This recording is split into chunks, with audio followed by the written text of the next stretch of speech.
Salam sejahtera bagi kita semuanya. Apa kabar siswa-siswi Ibu kelas 8? Semoga dimanapun kita semuanya berada tetap sehat, jauh dari COVID-19 dan tetap dalam lindungan Tuhan. Hari ini kembali lagi bersama dengan Ibu Pralina Nurul atau biasa disapa dengan Ibu FM.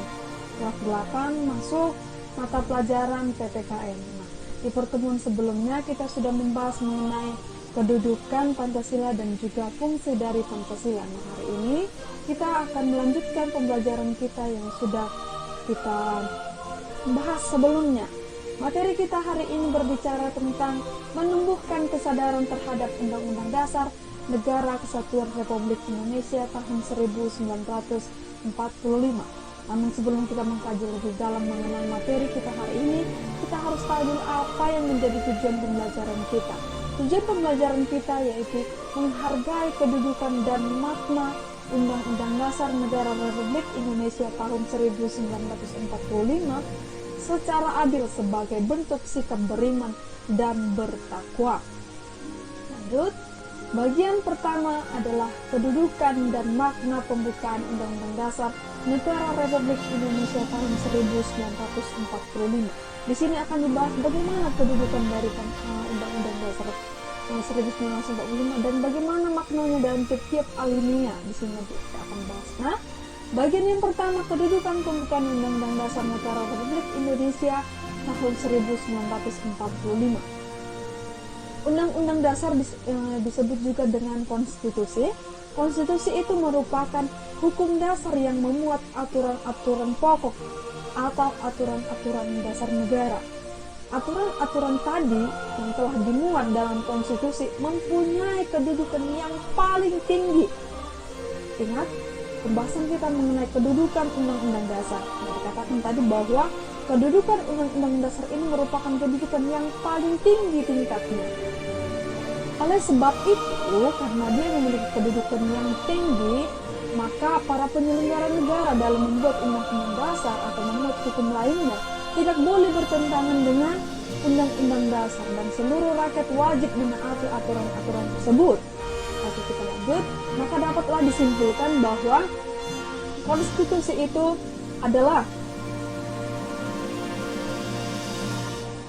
keseluruhan sistem aturan yang menetapkan dan mengatur kehidupan kenegaraan melalui sistem pemerintahan negara dan tata hubungan secara timbal balik antar lembaga negara dan antar negara dan warga negara. Tadi dikatakan bahwa konstitusi itu sama dengan Undang-Undang Dasar 1945.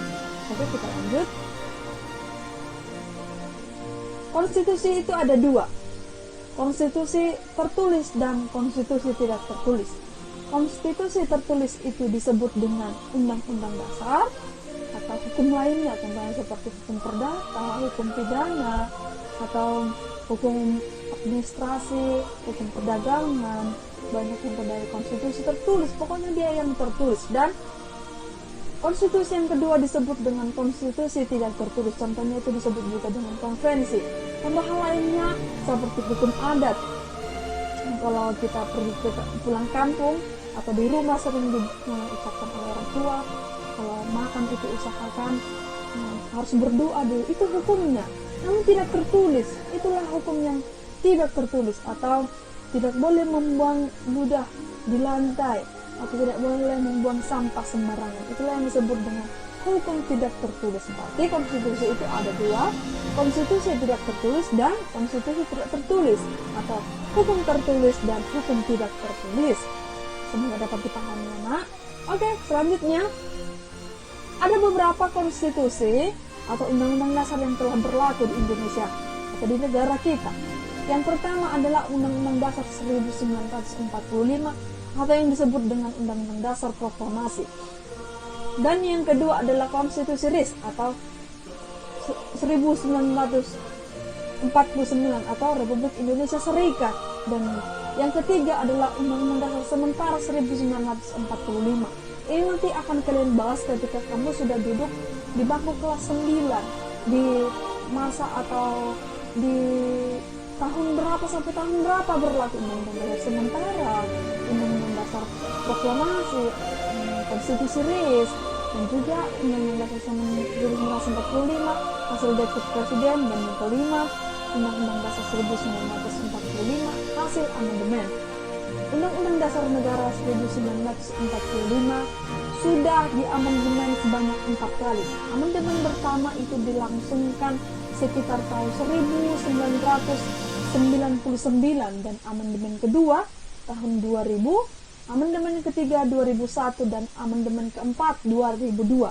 Berarti Undang-Undang Dasar 1945 sudah 4 kali diamandemen. Jangan lupa ya, siapa tahu nanti ini keluar ketika kita ulangan harian. Oke, kita lanjut.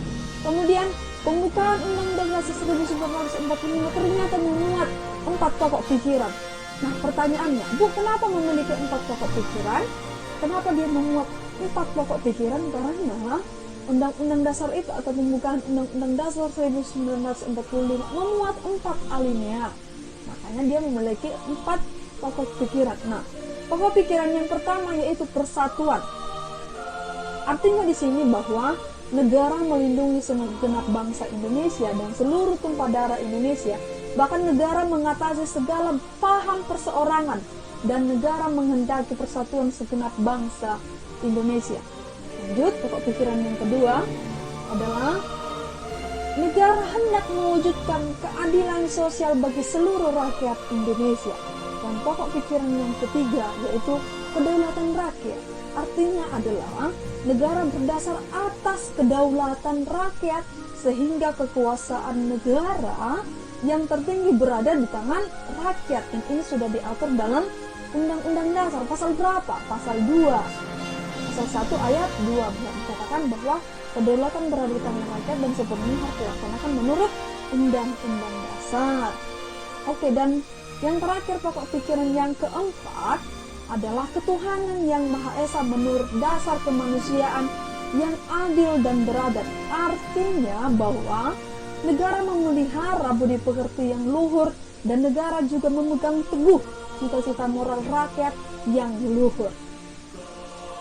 Itu merupakan penjelasan dari 4 pokok pikiran yang dimuat dalam pembukaan Undang-Undang Dasar 1945. Kemudian kita akan membahas tentang bagaimana sih Bu sistematika dari pembukaan Undang-Undang Dasar ini.